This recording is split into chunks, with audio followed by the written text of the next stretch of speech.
Welcome to Fitting It, the Hair Made Easy podcast. Today we're joined by the amazing Nikita Doherty. Nikita's a hair extension expert, educator, and social media sensation. She's built a huge following, launched her own hair replacement clinic, and continues to inspire the industry. So let's get into it. Hi Nikita, and thanks for joining us today. We've got a great setup today, and we're going to have some really deep discussions about some really interesting stuff. So we're going to start with some quick fire questions. First one is, who inspires you the most in the hair and beauty industry and why? So I'm like a wee bit different. It's like not that I look up to anyone in general. It's like the business side of things. So like hair brands, like the tool brands as well, because I use them all the time. I've always looked up to your shelves and I love to see the hustle behind the scenes. Yeah. And the same with the hair extension brand that I use most in the salon. And Hair Kings, I absolutely just love the owners. How do you spend your downtime when you're not working? As you know, I'm a mommy. I've got two babies. Well, they're not babies anymore. They're 5 and 7. And that's pretty much me in a nutshell, is school run. Their school's on the way to work, so they get dropped to school. I get to work. Jamie finishes before me, so he gets them from school. And then he entertains for like 2.5 hours. I finish, and then I take them, and he goes back into work. And then he comes back in the evening. So I go home, do dinner, do homework, and then he comes back in the evening. And then we have a wee bit of mum and daddy time, watch our TV and have our dinner. And that's it. It just be like add No on repeat. downtime. And you'll be doing the content at the end of the day and replying to messages. And some days you just pretend that you left the book in the salon, so you don't have to do the messages. So you have a wee bit of time to yourself. But that's it. It's all go. It's hard to fit it all in, It isn't is, but I like being busy. I think I'm a wee bit weird like that. I do genuinely love like the chaos. Yeah. You have to physically take me out of the country to keep me away from the salon. That's why we do have wee money trips every now and again, because like I could mark myself off in the diary and there's nothing in for me because I've said I'm off. I'm still on that. I'm the first in the shop. Yeah. And I stay the whole day, and they're like, what are you here for? You're not even needed. Like, you didn't put anything in for yourself, but I can't stay out. Yeah. So You just like to be there. Aye. It's my baby though. Do you know what I mean? Yeah. And I feel so grateful to have the business that I have, that I just, the near fear of it ever being not there. Yeah. So I think you always have to stay on top of it, and you always, I think fear's good. So your downtime when you've got nobody booked in, you're in the salon anyway. Aye. That's what you're saying, isn't it? Aye, more or less, aye. Okay, so what's your must-have hair made easy tool? Which one do you like the most? Which do you love? Well, I love the hair holders anyway. We know that. Yeah. They're my favourite. I Yeah. tell everybody and their granny about them. And then the tuning trolleys, love them. Okay. But the actually tools, the wee pulley one. What do you call it? The one that takes the stitching out. Oh, the stitch unpicker. I love that. Do you really? I genuinely do love that. And you know what we use in the Andy Man shop as well is the big long Velcros. Yeah. Because you know the boys that have the receding hairlines, it wipes it all away. Yeah. So like that probably would be, because that was, I had all the Velcro pads, the wee mini ones. The small and ones. then I was like, do you remember you like gifted the gift bags? Yeah. And I had like one left over in the academy, and I was like, I have the tool. That's the one. So I think honestly that would be my favourite whenever The I extra think long, about it. Because easy grip. It helps. Love it. It's brilliant. And then what's your favourite hair extension method?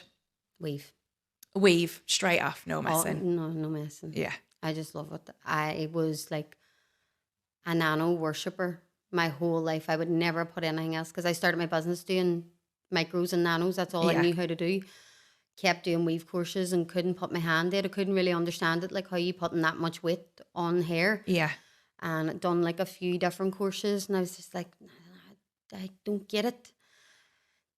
Then I kind of just like got obsessed with it and kept like staying up at night and putting it on the dolls' heads, keep putting it on. And then I got like a few models and tried to figure it out. And then it just like went boom. And I was like, right, I've got it. You got because it. I hate flappy corners. I hate people with them like flaps. Oh, yeah. It sounds so bad. But you know what I mean? It sounds really wrong. But you know, like that's the key. I see so many videos of people doing like how to put on a weave, and I'm like going, I would never do that to a client, and they're like doing it as an educational tool. And it's like flappy corners. You know what I mean? And I just can't do it. So like my corners are bulletproof. You can't even get your nail on the side of my corners. Like I am a psychopath about it. And like that, becoming obsessed with it made me really, really good with it. And then obviously the industry's evolved so much. We have like the secret wefts, genius wefts, all them tiny things now. You don't even see them. And like I illegally have like 120 grams in each of my rows. Do you know that kind of way? It. Like I know you're not meant to have that much, but like it's so tiny that I don't even know it's there. Because I used to have like them big sofa wefts and like 4 rows of them. Where now I only have 2 rows because the bands are that tiny. They were huge, weren't they, years ago? They were literally like, if I had a sew one of them on now, I feel like I'm putting a carpet in somebody's head. It wouldn't be right. Yeah, they're very thick and heavy, aren't they now? So, right, okay. So, if you've only got one styling product, what is it? You can't have anything else. Dry oil. Dry oil. I used to love the Got to Be dry oil mist. Right, and I discontinued it. And it was a sad day at the parish. I'm telling you, I broke my heart. Because I was using it, from I started doing hair right up until 2 years ago, I found an alternative. It's like, it looks like cooking oil spray. It's like olive oil. But it's not olive oil, it's coconut oil, but the brand's olive oil. And it actually, a girl thought I was putting like chip pan oil in her hair one day. And I was like, no, I swear to God, it's like £3 in Superdrug. It's cheap and cheerful. But like, see, I always get complimented on my photos. You'd nearly swear they were edited. They're that glossy and shiny, and it's the spray. That's what you're using. It's not me, it's the spray. Trade secrets given away, yeah. No, but it's my lighting too. And I have like specific parts of the salon, so blondes can't get photographed like out at the front. Okay. Unless it's a really good day. Right, okay. So the blondes are at the love heart wall. You'll see this now if you go on the grid. Yeah. So all the blonde pictures are at the love heart wall. All the brunettes and the gingers are at the shop front because like you get better lighting. There's certain hair colours. I've never noticed that on your grid either. I'll be looking out for it now. I know there's certain hair colours won't be photographed in certain parts of the shop because I know my lighting, I know my angles of the shop. So it's always something to think about. Go around your room when you're taking your photos and see what looks best. Yeah, absolutely. It's a great top tip actually. Mm-hmm. Right, okay. Quick 5 questions done. Let's get into the nitty gritty now. Let's get some juicy gossip. So I want you to talk to me about where your passion came from with hair. Where did it all start? Right, so I always wanted to do hair, but from a really young age. From I was no age, I always wanted to do hair, but then obviously I didn't finish school, so I didn't get any qualifications, GCSEs, so I couldn't go to tech because you needed to have GCSEs to go to tech. So that was grand. I just got jobs. I was working from I was 13 anyway. I was working in the Chinese, and I remember like going in for the job, and he was all like, "What age are you?" And I'm all 15, and he was all, "You very small," and I'm like, "So are you?" No, because like Chinese men are small. So he gave me the job. So I was like 13, and I was a worker, and I think if you've got a work ethic, it'll always carry you anyway. Yeah. Because like my friends were getting their wee £5 pocket money, but I was getting £20 a shift. I thought I'd made it. But then that was grand. Got a job, got like proper jobs as well, and kind of maybe said that I had GCSEs, but nobody ever checked, so it was grand. And they can't sack me now anyway. I'm already gone. I'll never work for anybody ever again, so it's okay. And I developed alopecia then when I was 17, and I got super paranoid about my hair. Wouldn't let anybody, and I'm still very much to this day. There's just selected few people that have got to put their hands through my hair with no extensions in it. So I got dead paranoid, and I was like, right, I need to find a way to like boost this up. I knew extensions were a thing. I went and done the course, never to be an extensionist. I went and done the course so I could try and do my own. Right, okay. So that's how that started. So then I was actually still with Jamie at this time, my husband now. So I'd done the course, came back, showed him what I'd learned, and we both done my hair. Wow. And that's how it started. And then my friends knew I knew what I was doing, so they got me to do their hair. And I started to get addicted, and I was like, maybe I'm onto something here, because there was nobody doing it, especially where I lived. No hair extensionist. I had it at the right time. So I started doing it in the evenings then. Okay. After my own job. And it just kind of snowballed. And then I just made the decision. I actually worked a job with my like older stepbrother. And I said to him, I'm going to leave. And I know you're so good because he got me a job way above my qualification grade. I should have never been in it, but I was in it. And I was like, I'm going to leave. I got a job as a receptionist in a salon, and I'm going to do that to kind of get me what's about me in a salon environment and do my hair on the side. And he was all, go for it if that's what makes you happy. Now, I was working in the salon for £30 a day, and I was on from Wow. like 7 o'clock to like 6 o'clock, mad shift. But I didn't care because it was experience. I wanted to watch them. I wanted to see what they were doing because I am one of them see and learn kind of people. Yeah. So I was just like absorbing everything from them. And then doing the hair extensions in the evening still. And then sometimes she would be like, bring them on if they're need their colour done. And she would have done the colour and let me do the extensions, and we would just worked it out. And then I left her. And and then I just started doing extensions from the flat. Me and Jamie lived in a wee flat in the town. And it was a 1-bedroom flat, open plan. So it was like kitchen, Nikita salon, living room. Wow. That's it was. Jamie couldn't even go home because our bathroom was behind it. And he was all like, Nikita, I can't even come home from work and get a shower or nothing. And he was like, right. So we done that. And then one day I was sitting, took this notion and went on Gumtree and found like a wee sublet room. And it was above an estate agent's. And it used to be a ex-photography developing room. Okay. So I went on, it was pure dark. And I was like, right, okay. love it. That's it. That's me. I'll take that. It was like £300 a month. That was everything, electric, heat, everything included. And I was like, I can do that. Because all I ever wanted when I started for myself was to make a wage without having to answer to anybody. And at that stage back then, a wage was like £300 a week. So I was like counting it up, going, if I do that many hairs, that's the goal. I still have my very first wee book. And I have wrote at the back, aim for this much this week, aim for this much this week. That was literally the way it was. Really driven. And so we had that wee salon, we had it, and we outgrew it. I say we, it was just me. I outgrew it in like 9 months, and I got my previous salon, the big one in the Diamond, which is bang in the city centre of the town, and it was massive at that time.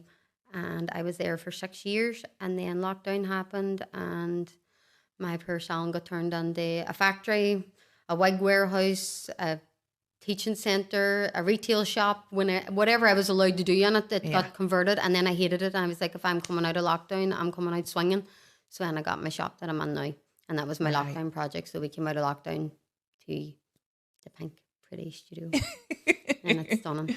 And that's your theme now, isn't it? You see something on your grid and you see the pink, you know it's Nikita. And that's what I like. And I always try and tell students and stuff is, I'll get something that identifies you, that your name doesn't have to be there, but everybody knows it's you anyway. Do you know what I mean? Have that kind of trademark.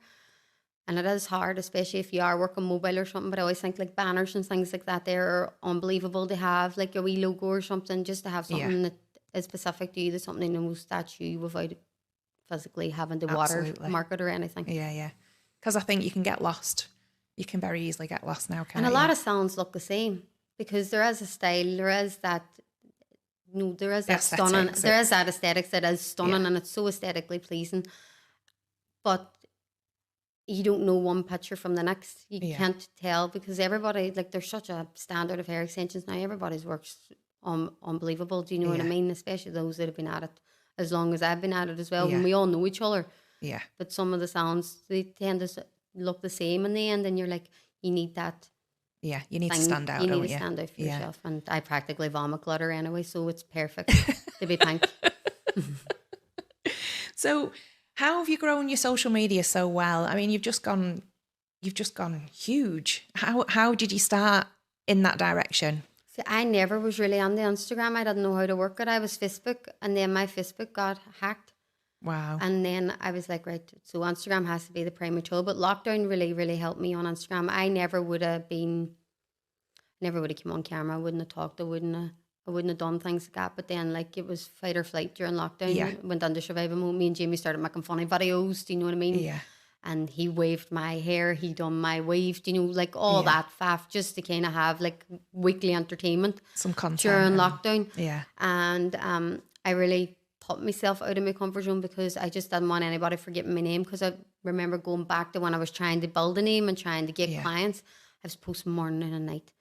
I was like, I want my name to be the first name they see when they wake up, the first name they see, or the last name they see when they're going to sleep. When their phone's in their hand, I want Nikita, Nikita, Nikita ringing. Anybody thinks of extensions, Nikita. That's all I ever wanted. And it was the exact same then during lockdown. I was like, my name's not dying down. And there was ones, and fair play to them, they were just having barbecues and drinking on the garden flat out. I did not stop during lockdown. But on the flip side of it, I was able to buy my house. I bought a caravan and opened a brand new salon. Love it. I done unreal. I'd take a lockdown again. It was brilliant. So is that where it all started? For the Instagram platform came through lockdown because I put myself out there a lot more and I did become more present myself. And I do think you do need that for social media. Yeah. And then like I'm very... Because how many followers have you got now? I think it's like 57 or 58. I mean, that's huge. No, it is good. Like, and it's only over a couple of years. So it's in a short space of time. We did there just last year, had a viral video that went like 6 million or something, and 10k followers came from that one video. Wow. It's mad. No way you can see in your insights. It was literally like nearly 11,000 followers came from one video. It was crazy. Mad. I was just watching them go up every day and I was like, you'd swear I bought them. Do you know what I mean? It was just going that fast. I was like, and it was a blooming V-Light video, like, and I don't even offer it, and I'm still getting people on the phone going. And I was like, they fall out. You can't. I haven't mastered it yet. I can't do it, but the video looks good. It got me viral. But it's mad how like one video can literally take you there, because I was like idling on the 40,000 for ages, and I was like, I'm never going to get to the 50k, and like 50k seems. For hair world, it's massive. Do you know what I mean? Especially because I'm not an influencer. I'm not like one of them discount codes or fashion kind of things. Do you know what I mean? I'm primarily hair extensions, and I give you a wee insight of my life on my stories, but the grid is strictly professional. Yeah. The odd time if there's a wee cute picture of the children in the shop or something, but it still has to be within the aesthetics of the grid. Yeah. But on my stories, I could be so in 1 minute, I could be eating Chinese, my dog could be doing something, and then my children could be doing something else. It's chaos on the stories. But then I think people like that because they feel a wee bit like they know me. Yeah. And I get that when new clients come on, they're all like, I feel like I know you, and this is my first time meeting you, and I'm like, but that's what Instagram's about, is to make you feel more comfortable with me, because like sometimes social media can give like a wrong perception of somebody, and you could think completely wrong, where like I am the most common person you will ever meet. Down to earth. Do you know what I mean? There's no frills. Do you know what I mean? Where you might think that if you see a nice picture or something like that there, but like I'm actually the most easiest going person. And I think whenever they come in and they meet me, it soothes them, because they're like, oh my God. Because it's really endearing, because you get your personality over really well. Big time. You know, there's no frills. You're not hiding anything. It's not all just... Because the grid has to look perfection. Yeah. Because it's my portfolio. Yeah. Yeah, absolutely. And the way that you design that, how has it always progressed like that? Have you always been a perfectionist on there? I'm an absolute psychopath. Nobody in my shop's allowed to take the pictures but me. Right, okay. You'll not find many pictures of my hair being done. Right, okay. Because I'm like, how can you not take one picture?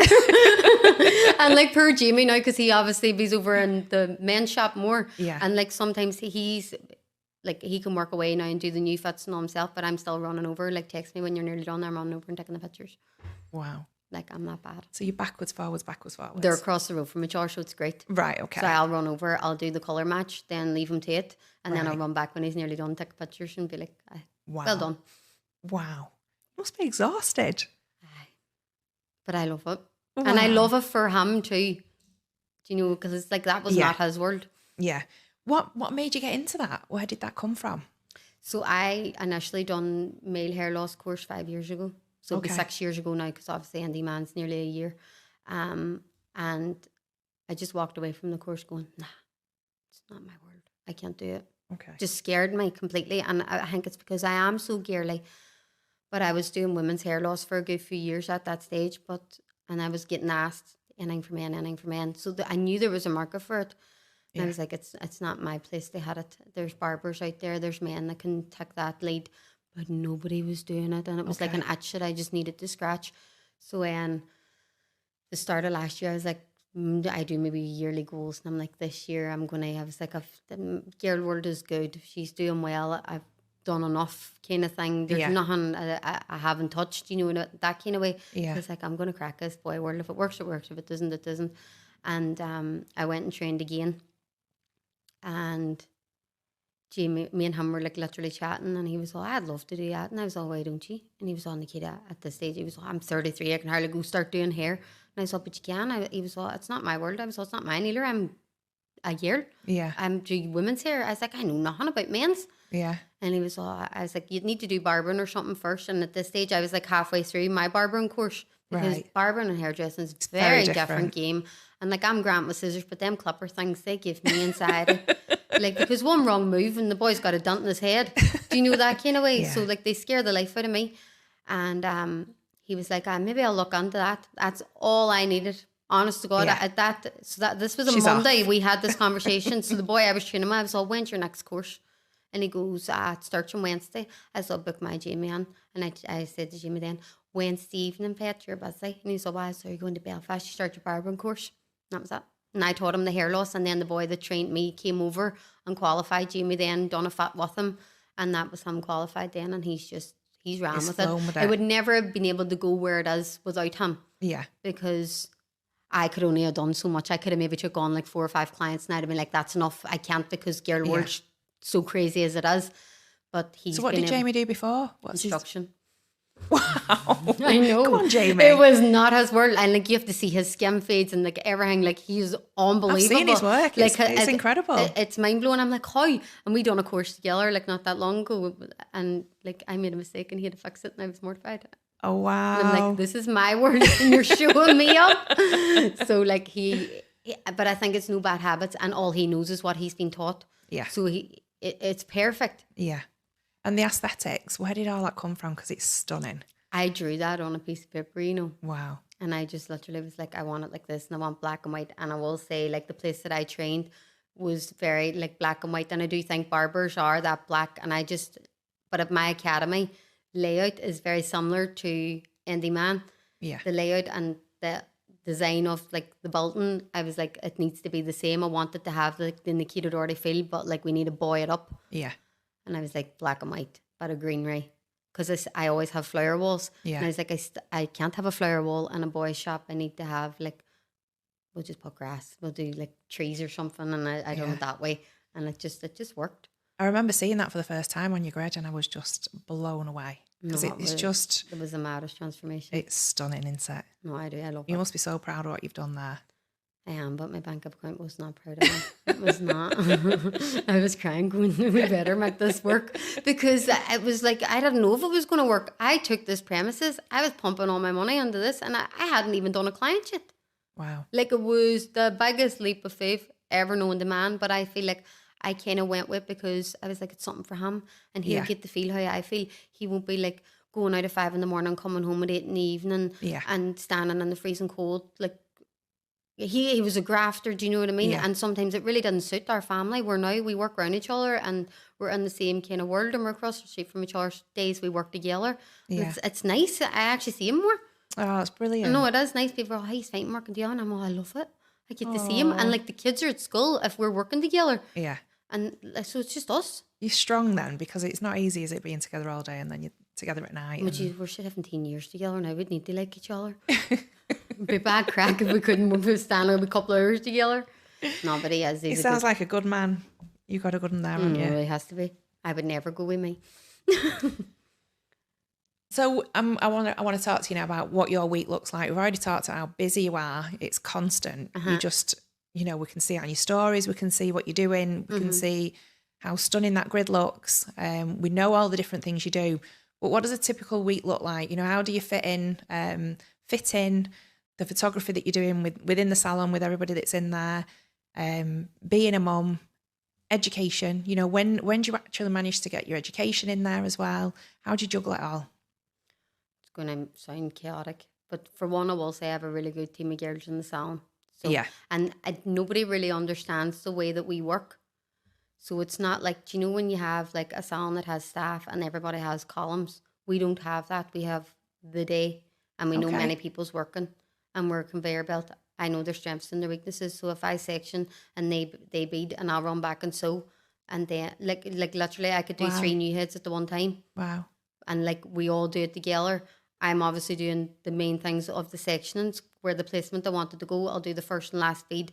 They'll fill on the butts, and then I'll come back and sew it, and then they'll smooth it out for me when I've it all on. I'll come back and cut it, and then they'll wave it, and then I'll come back and brush it out and take the pictures. But we're doing that multiplied. And then I do all the new fittings, and the girls carry all the maintenances in. So like most of my days are just new fits, and the girls are dealing with all our existing clients in, and that's how Okay. we're able to keep going.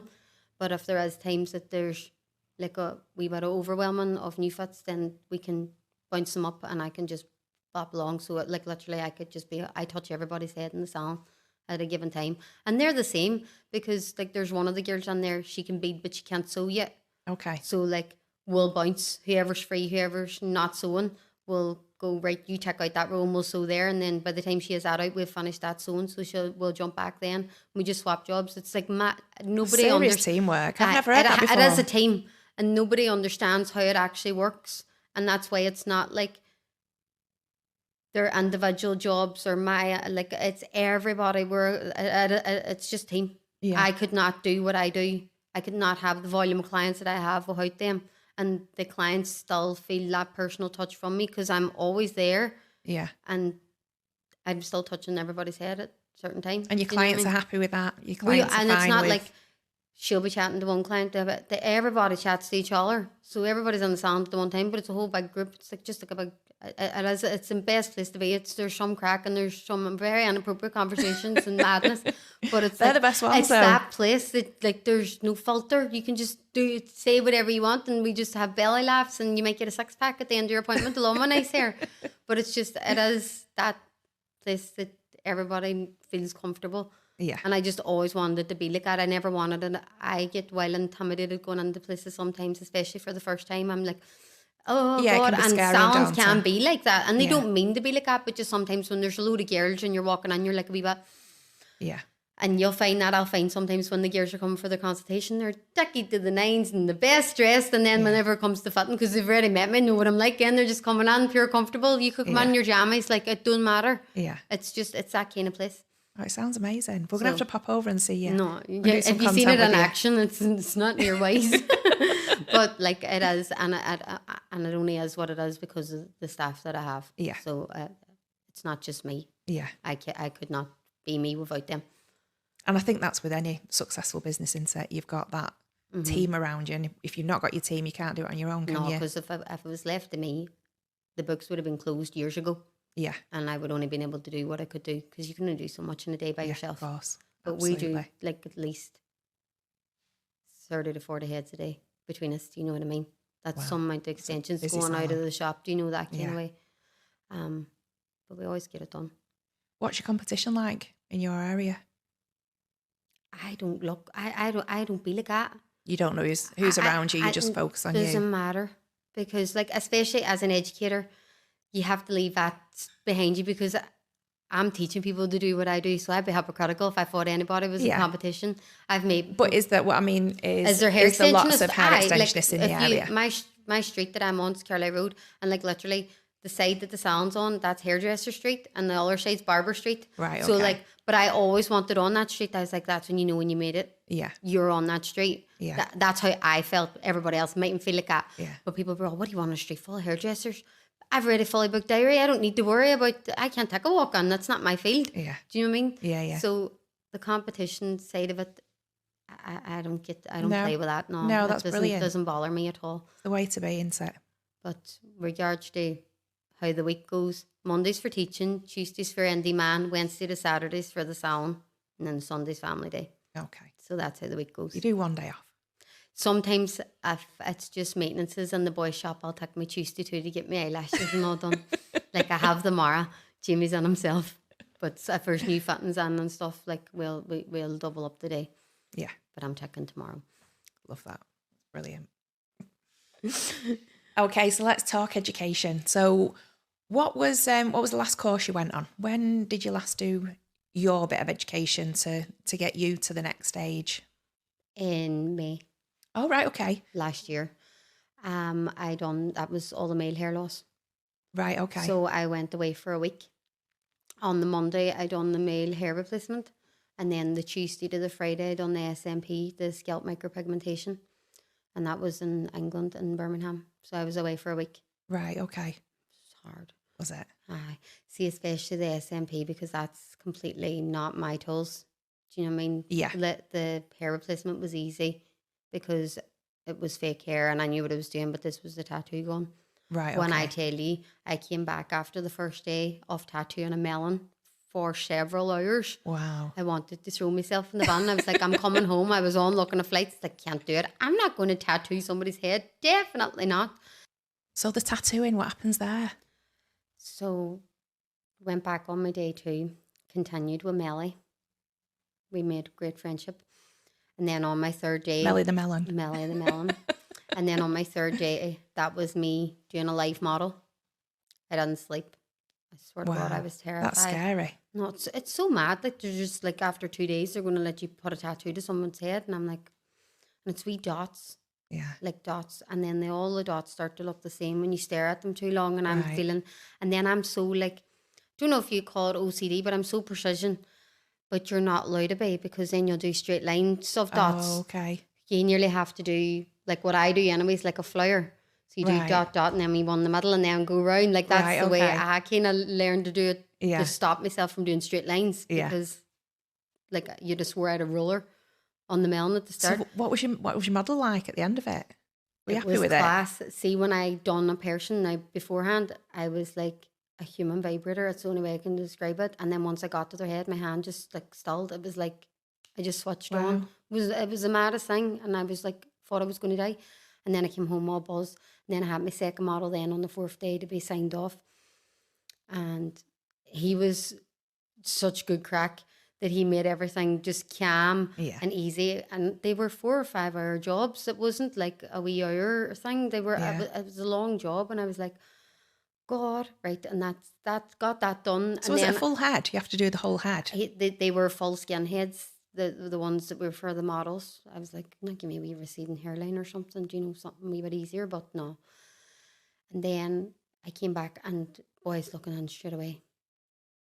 He actually poached me at the dance floor at a client's wedding. He was all, I was going to message you, but I knew you were coming to this wedding, and I knew you couldn't say no to me if I did my fist. And I was like, what are you doing to me?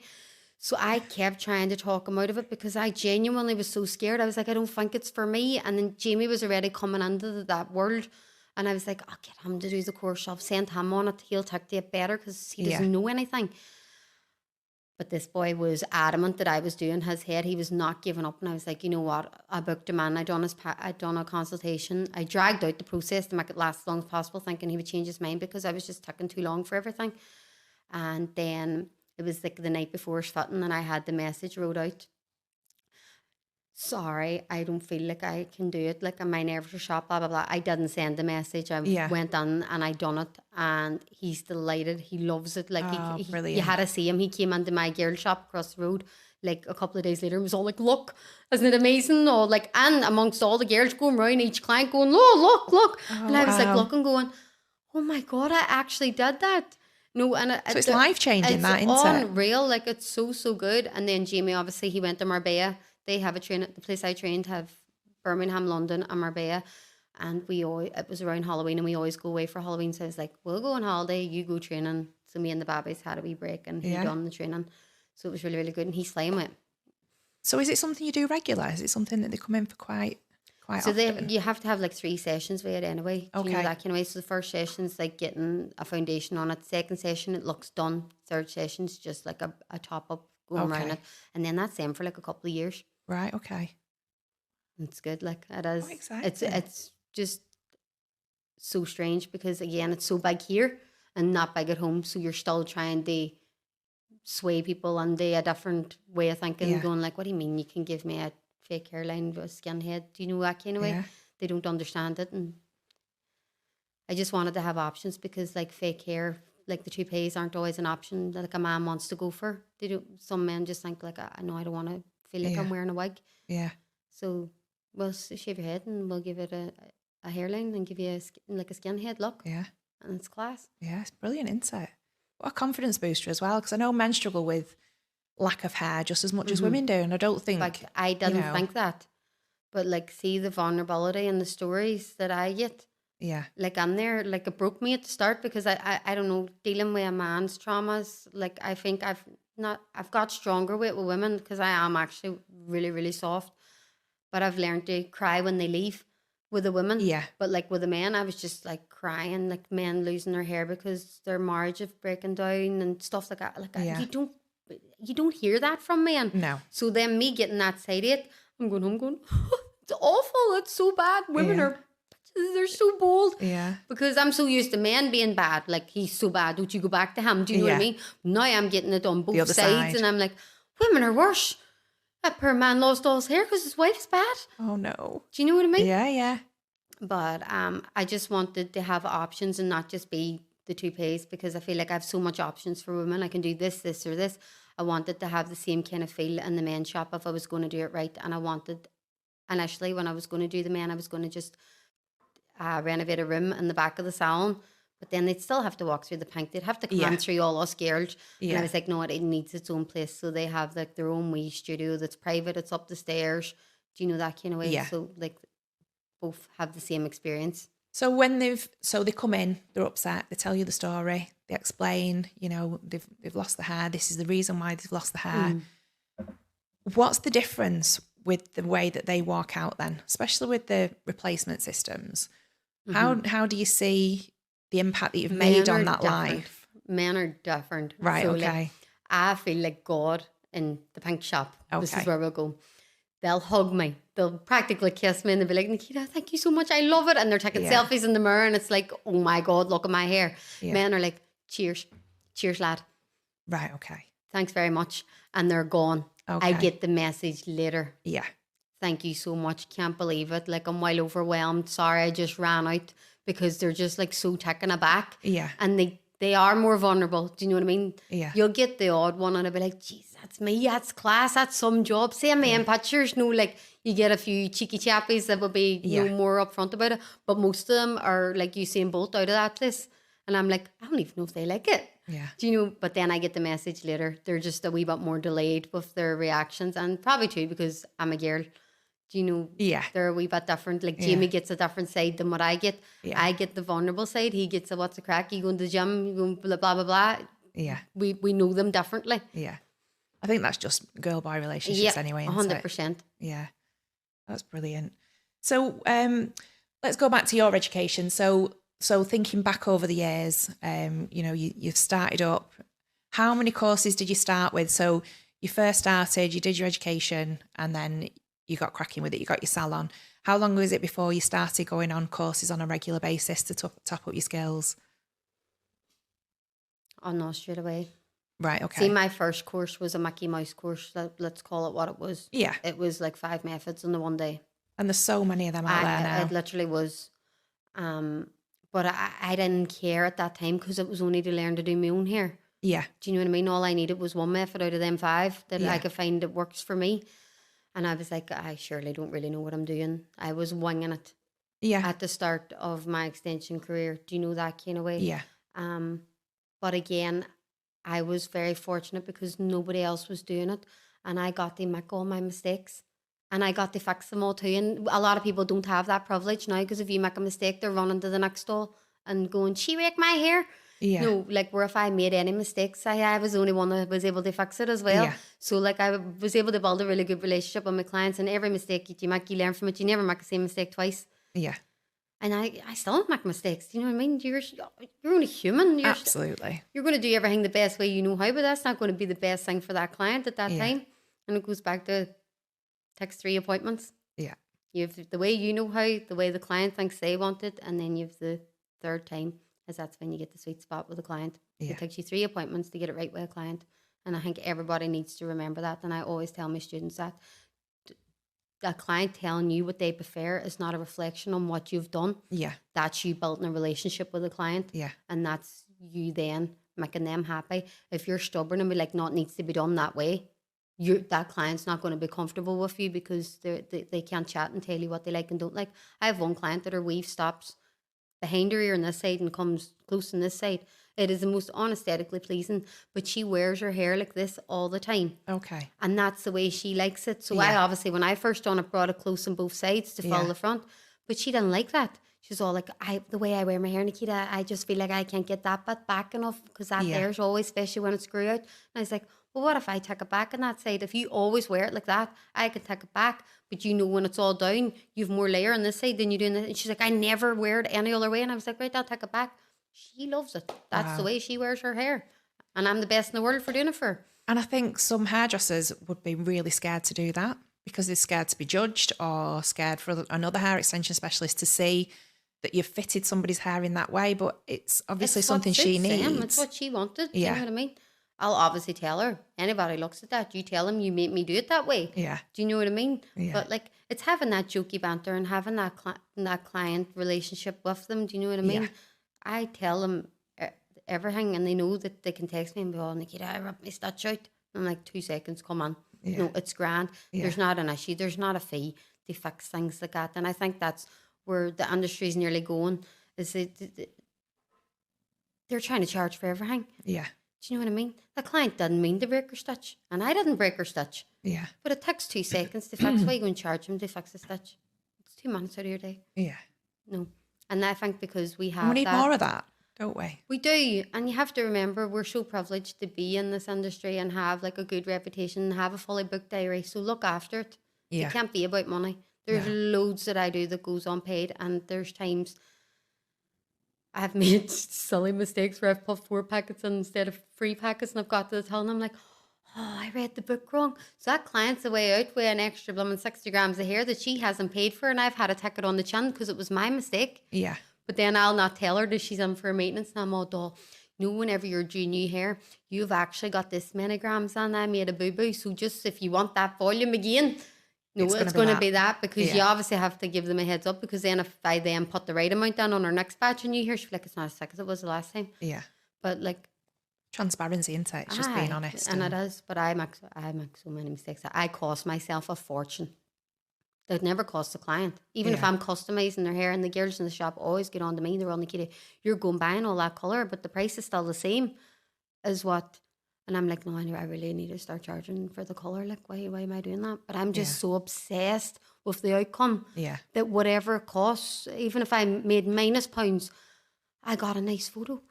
Look at the hair. Like, it's so ignorant, but like it's a difference from working for money and working for passion. Yeah. And I always say, you can tell when people come into a course who's going to do well and who's going to not. I know by my students when their first question is, how much do I charge? And I'm like, you're going to be charging nothing because you don't even know what you're doing yet. Yeah. No, wait. And you say that to them? I say that to them. Love that. Like, that's exactly, oh, you don't even know what you're doing. You're getting nothing. No, like, wait. We'll learn what we're doing first, and then we'll talk about the dollars. Yeah. That's why it's on the last page of the manual, not the start page. Do you know what I mean? Yeah, yeah. So how often do you update your manuals? Try to do it as I change. Do you know that kind of way? So sometimes they could be on the course and they have 2 manuals. They have the old one and they have the new one, and then sometimes they get like airdrop notes, because I'm still an active hair extensionist, and some people that teach aren't on the floor anymore. Yeah. But like I'm still on the floor. I'm changing every day. I'm trying new things myself. So like as I change, the manual's going to change. Skills. But like I can't change the manual every time I come up with something new. No. So I'm like, right, this says this, but I'm trying it this way now. So you can try this. There's nothing wrong with this, but you can try this, and I'll show them on the mannequin as well on the course, going like, you can do it this way as well, and you can try it this way. This might work for this client, and this might work for that client. Yeah. They get more than they bargain for on my courses, because I'm a mouth and I just give absolutely everything. Right, okay. Nothing's kept to myself. You're an oversharer. I'd be knackered at the end of it because I'm trying to give my blood. Yeah. I want them to know they got what they paid for. Yeah. And every mistake that I've made, and that's what I always say to them, I think makes me a good teacher, is I've made every mistake that you could possibly make. Yeah. So all them teething problems that I came up against, you won't have them now because I'm telling you how to avoid them. Yeah. So like, it does do well. It's good. Do you love the education side? I do. It's knackered. I'd be more exhausted a day of teaching than I do a day on the floor. Yeah. I don't know how, because I'm not. I really only have to do a demo and then I'm done. Do you know, it's not that physical labor, but like the talking, it's the mental and side trying of it. to get everything out of it. But I always have like one of my girls with me as well, because I only teach a class of 6. I used to, when I done hotel venues, do class of 10. I still would have had a staff member, but now I just like it's smaller. And 6, and we do 3 each for the practical. Yeah. Do you know that kind of way? So there's plenty of help. And that works well, doesn't it? It does.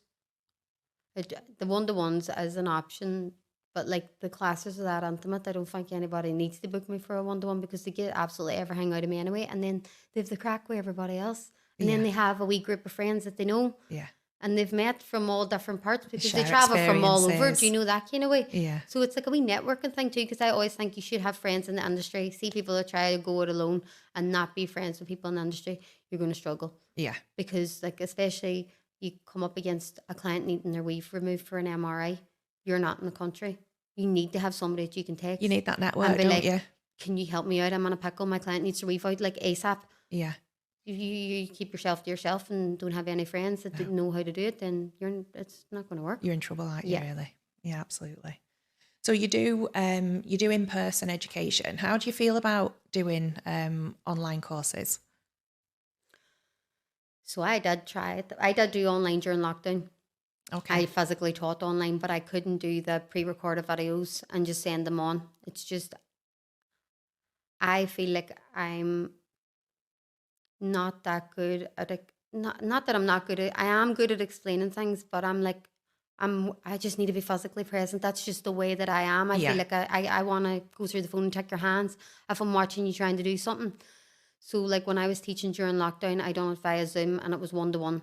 Okay. So I was like putting in the weave on this Zoom and then coming off, jumping on a Zoom with someone else, and I was doing like 10 Zooms a day. It was absolute chaos, but it was class. But because they all still got that 1-to-1 experience with me, and they all got to talk to me. I got to explain the way I wanted it. And then we all went on the WhatsApp and we kept updated. And every time they practiced, it went back and forward, and they didn't get signed off until we then had like another 1-to-1 of them doing it. Do you know what I mean? Yeah. So we had like the reverse side of it. So it went really, really well. And some of the best extensionists now here, like in my area, we're through lockdown. We're taught online. Yeah. So it's so good that way. And then I decided, like, I think like everybody else, need to work smarter and not harder. Like, need to put it online and just teach like the hair loss courses and stuff like that there. But like, and then I went and done the website, done all the recording, done all the manuals, done all the groundwork for it. Everything's still sitting. Like, I pay that website a holding fee because I didn't keep it live anymore. I kept it live for a year, but never actually published it live. Okay. And I was like, I'm paying this every month and I'm not pressing the button. Just put it. So when I went to cancel it, I was going to take it away completely, and they were all, we can hold it. And you can pay like a holding fee just in case you ever change your mind because you don't want to lose all the work. Yeah. So it's on a holding fee. I just feel like I can't. And it would be so good to make money when I sleep. It would be class to be that way. But I just doesn't line up with me. I'm just that person that wants to be everywhere. I'm not good at that micromanaging, where people were like delegating jobs and you need to step back and that's what staff's for. That will never be me. Right. Okay. It is my business. It is my name. And if I'm putting a certificate in my name, I want to make sure I physically witnessed what you're doing. Yeah. Because when you're in person, they could do a couple of, any course I've went on, they've made me do it once and then go, right, keep practicing. Yeah. It's not like that in my training courses. You don't get to leave. My course meant to finish at 4 and I could still be there at 8 with one person. Okay. Until you physically demonstrate that you can do it. Going. There's people that haven't passed. There's some people have toes for hands. They're just not meant to do hair. Yeah. Do you know what I mean? And you physically can't hand somebody a certificate. I couldn't. That's my name. Yeah. Because there's some of my students having their bio accredited or certified by Nikita Doherty and stuff like that there. Like, they're proud of training with me. Yeah. So if I was just handing out my certificates to absolutely anybody and they didn't know what they're doing, I just couldn't. I couldn't do it. And like the online thing where they're just practicing, they could have got a flick on that video that they're submitting. I can't physically see the way that they're doing it, even though technically you can, but you can't. I want to see the confidence. I want to see you definitely know you're okay to go out into the wild now. Yeah. Do you know what I mean? Yeah. And then they have the option on my training course to come back and do their first fit with me. Okay. I'll not do anything, but I'm just there as a shadow. Yeah. And they can do the fitting, and sometimes they just need that wee pat in the back and going, everything's good, you're doing it right. Yeah. So everybody But if there is a that problem, they've got you there on hand. I am there. Yeah. Wow. Love that. And maybe we should all learn from that, because that first fitting is by far the scariest fitting 100%. you could ever do. I made my first fit. You did? Of a weave, my very first fitting of a weave. Micros and nanos they're okay. Like, you can't really go wrong as such. But my first weave, I'd done obviously a couple of Mickey Mouse courses, and then I'd went to Beauty Works and trained with them, and I feel like that was like my big girl course. Do you know what I mean? I'm a big girl now. So it was like a Beauty Works weave, and I'm putting it in, and I ran out of hair when I got to the top row. No. I was like, oops. So I took it all out and go again. It lasted ages. I was like, I'm so sorry, it's taking me so long. I think that's why I'm so obsessed with stock. And I'm not afraid to like spend my money on stock, because I'll use it eventually. Like that hair is going to match somebody eventually. But I just like options as well. Whenever a client's coming on, I'm not just going to go like, oh, she was 1822 on the consultation. That 1822 might have been a freshly coloured match. Her hair might be love done by the time I get it. Yeah. So I need something else. Yeah. So I can't go by the consultation. I don't trust the consultation. I don't trust the hair on colour matching anymore. So you have everything in stock? I have everything there. I have what I write down on the consultation. I think I'm going to use that, but I have the shades and either side of it as well for backup. Yeah. And most of the time, my clients don't even, there's no colour matching happening. There's no colour rings. I don't have any. It's there now. Yeah. And then sometimes when they're booking on, they're all, do you need me to come back for a colour match? And I'm like, no, you're matched and all. And they're all, hi. I'm like hair contact before eye contact. That's done. Yeah. Like, it's the first thing I look at. It's like, what shades? Yeah. But it's all on there. And I know I'm wild for mixing. If you look at the grid, there's like colours that should never be put together. And I'm mad enough to do it. And I know the girls in Salon see sometimes looking at the trolley going, what's she doing? And I'm like, just wait till you see it when it's done. Oh, that's brilliant. So who's been your favourite course? So over the years, obviously you've done many, many courses over the years. Which one would you say you've got the most from? I feel like that Beauty Works course, like my very first like course, because I had to be a hairdresser and all. I had to jump through some hoops to get on that course, let's face it.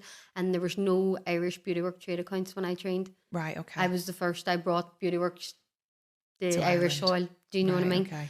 So I was like, I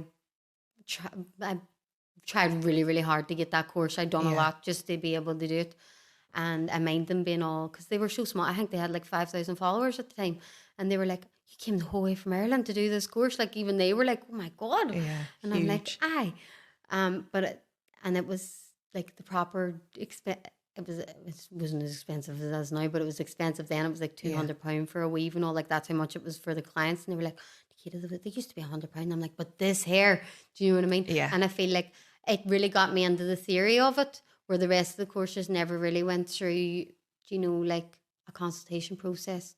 Yeah. And like, even now, they went through a consultation, but my consultation now, I practically am a doctor.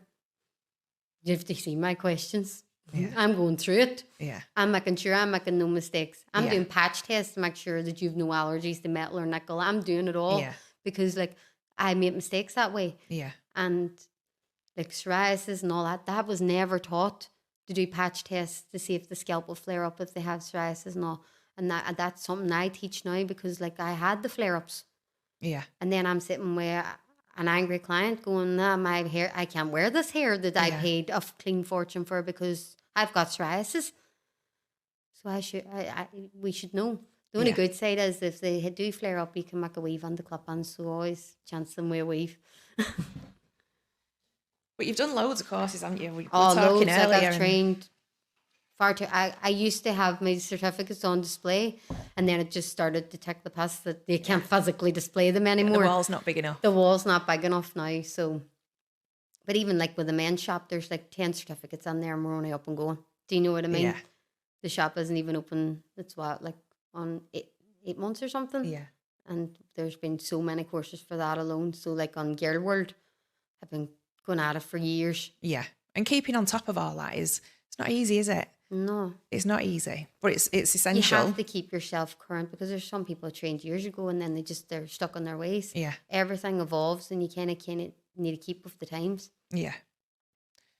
I mean, when you think about education and you think about what it was like years ago and where we're at now, how do you feel like it's evolving? What do you see in another few years with education? How do you see that going? I think everybody and their grannies doing education courses now.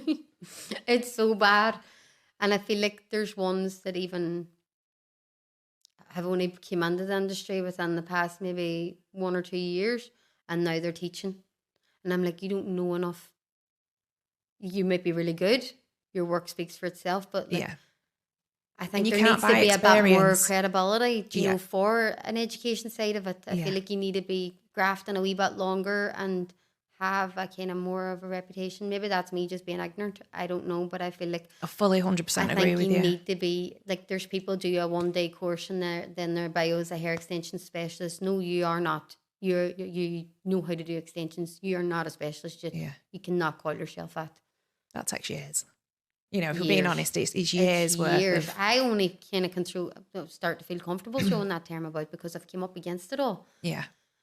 But I do feel like it's just thrown about very freely now. Yeah.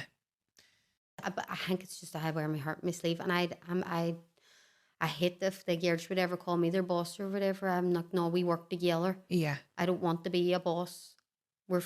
I get too close. I'm not a boss. I'm a friend, Yeah. and we just all work here and have a bit of crack. And that's probably why it works so well. It does work out. I have the best team that I've ever had now, and we know we're all on the same page. Yeah. And like, there's times that I'm like, oh, why is somebody in the book for like 8:30 in the morning? I'm like, we don't start till 9:30, and she'd be like, oh, I put her on. I'm coming on early. I didn't ask her to do that. She did done that because the book was full. Yeah. And that person needed that date, so they've took it upon themselves to come on earlier or stay later for the clients. Commitment. That they're my clients, Yeah. but do you know what I mean? They're doing it. Yeah. They'll get paid. Do you know what I mean? Yeah. I know, but Yeah. like, they've took it on their own initiative, and I'm like, right, happy days. Then you've got the keys. You open up. Yeah. I'll be on at 9:30. Oh, brilliant. So what's next? What's next for you? What's next for Nikita? I think I'm really just going to focus on ND Man. I'm going to give that as much as I've give Nikita hair extensions over the years. Do you know what I mean? I really want to give that, because there's such a stigma around men's hair loss, and I feel like it should be just as accessible and available for men as what it is for women. It's 2025. Like, do you know what I mean? Men are allowed to look after themselves. Absolutely. And seeing the impact already on the clients that we have, and like, just seeing them love their hair and doing aftercare, like silk pillowcases, argan oil, leave-in conditioner and all. Like, it's mad. Yeah. Like, they're men that probably just used the wife's hairbrush. Yeah. Do you know what I mean? And now they have this wee bag Shower of gel for goodies to shampoo. come. Yep, literally. And just like seeing them have this like care for themselves. And then there's some of them, because like where we fit it, we make them frown so it doesn't go near any lines. So, because if you fit it on a line, it'll move. Yeah. So they're like, I'm going to get Botox, make sure it doesn't move at all. It's so funny, because they're like the manliest men, and they're just all of a sudden like looking after themselves. And I think I just want to get that escalated, and I think eventually, long term, go into the education side of that too. Yeah. Do you know what I mean? Yeah, absolutely. So are you qualified to be able to teach that side of things as well? Anything, the way I done my education, do you know where you can become an educator online now as well, and you don't really have to. Mine was with Habby and Doncaster, and I had to stay there for a week. Amazing. So I done my good, and I've made right up to level 5 in my education. So anything that I hold a certificate for myself, I can teach. Brilliant. But obviously I have to make my manuals and do everything like that there. Yeah. Which is mad, because when my men's hair loss in my courses, I never had a manual. But there was no actual, like, there is now, just as of the year past, a standard for male hair loss. It wasn't classed as an actual accreditation or like a thing. Right, okay. Do you know what I mean? There was no guidelines, no nothing, where they've all clamped down on that now, because obviously it's went boom. Yeah. And it's such a big, like, it's a fast growing industry. Yeah. So I'll be jumping through all them hoops just to make sure I'm fully to the standard that they want me to be, and whatever I need to do then to eventually, because we'll only be able to take so many clients. Yeah. I mean, because it is just me and him, and I'm already in my world as well. Yeah. And he'll only be able to do so much, because he has to come home.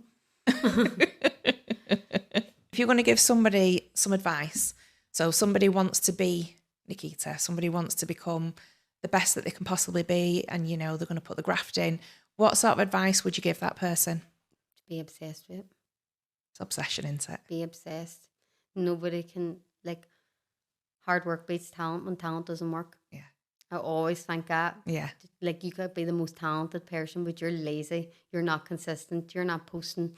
You're not staying relevant, because you're like, I've made my name. I'm lying down. Yeah. Where like that wee grafter that's coming behind them, posting. Yeah. Do you know what I mean? They're going to get there. They're going to make themselves known. Yeah. And I just think you have to just, like, going back to where we were at the start, You want them to be the first name they see when they open the phone. You want to be constantly on their grid. You want to, and they say, I don't know where I seen it somewhere. It says it takes people 7 times to see something before it like becomes interesting to them. Yeah. So postmortem. Keep yourself out there. But like, even if you don't, I know when I started, and I don't know if this will actually even be helpful, but like, I obviously didn't have loads of clients straight away, but like, I had reoccurring clients. I had took all their extensions out. So I had a fresh before picture and then put them all back in again just to have an after picture. I made double the work for myself. Yeah. But it was just constantly looking busy. And the busier you appear, people are like, she's busy, like, like, and they want to know what the fuss is about. Yeah. And then like it's everybody's like that, doesn't it? Yeah. Somebody seems like they're on demand. Everybody wants to be on demand with them. Yeah. That's brilliant. I've really loved it today. Thank you so much.